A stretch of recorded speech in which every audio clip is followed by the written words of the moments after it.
Tiwa sutil, beltikatitik batantik ati kuyanil, bikitu tukul tit an mayamupan, tukul yok lang tit an mupan, batanti satil, tanti chay kubel, tanti chay kuhobol, kwatu kulin chechana uyat an, kwatu kulin chechana walang kabudi ko nakachantik, tubata kuichila meya tanti betik, sahatukul ti ton yanuk abetil. El mensaje que quisiera manifestar en esa oportunidad es para el pueblo Mopán. Esta es una importante cultura para esta región de Guatemala.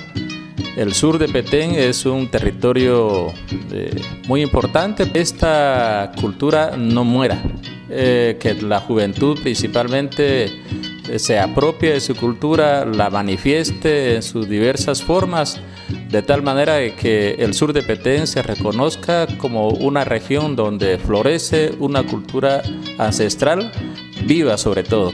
Buyanil tit an mayamupan ya buyanil mati chay ko hobol mati chay ko kimil titon yanu yanil